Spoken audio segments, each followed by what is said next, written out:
who am I and what gives me the right to stand up here throughout the day and talk to you about what I know about fatigue? Well, really, I have three hats that I wear professionally these days. Two of them are at the UC San Diego campus, School of Medicine, where one is I serve as the director for research for family medicine. And there, really, what we have focused on for more than 10 or 12 years is not so much clinical trials for the pharmaceutical industry, but rather translational research. How do we take what we read in JAMA, New England Journal, top nursing journals, Annals of Behavioral Medicine, Health Psychology, and actually make them work with the patients that we see in the clinics where we work? Now, we know about clinical trials, you got 2 or 3 dozen exclusion criteria, right? These patients in these trials tend to be medically pristine. They have no comorbidities. Well, I don't know about the patients you see. Mine have plenty of comorbidities, right? They're supported by a whole bunch of research staff, incentivized by money to be adherent to the protocols. And so, really then to translate that evidence-based information into the patients that we see and treat sometimes is a hard task. So what we tend to do is focus much more on the implementation science, quality improvement projects. How do you improve access to care? How do you get patients to engage in more self-management, to take more responsibility? We look at things such as shared decision making. How do you get doctors and patients to have discussions that take into account patients' values or preferences? So, some may be much more risk averse than others. Some prefer some side effect profiles of a medication or a treatment than others.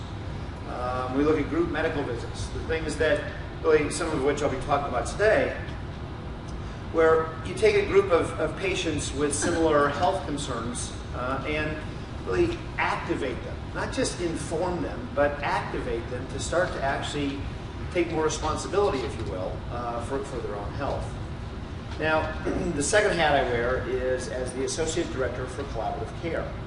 Now, collaborative care or integrated behavioral health really is taking not only mental health professionals, sometimes pharmacists, nutritionists, and so forth, and integrating them into the same suite of offices where patients see their family physician or internist.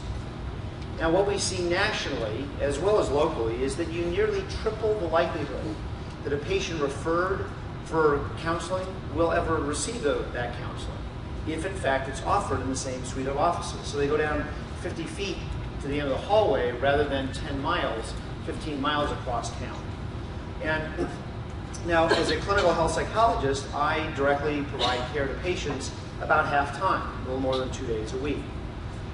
I also supervise about 12 or 13 marriage family therapy interns, junior psychologists, medical residents, and so forth. And more than half of what we see tends to be anxiety, depression, panic disorder, marital conflict, and so forth. But a good minority, probably a good 35–40% of patients, we're also helping them with things such as chronic fatigue, irritable bowel syndrome, chronic pain, migraine headaches.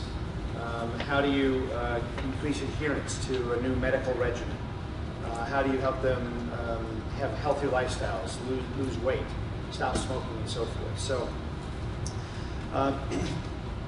third hat that I wear actually has nothing to do with the university. I'm part of a group we call Inner Solutions for Success.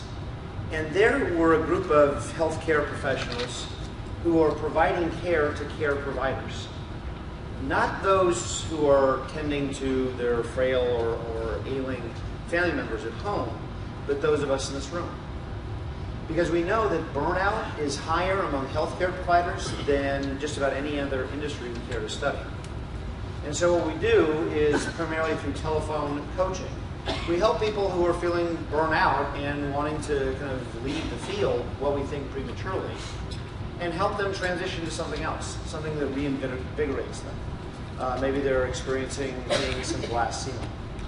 We also have a couple of programs that gain a certain reputation.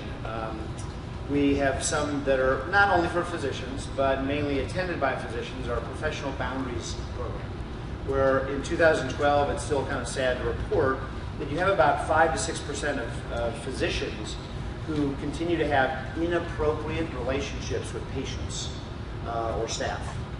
We also have the stress coping and communication class, which is for disruptive physicians. I don't know if you have any disruptive behavior here in the greater Columbus area.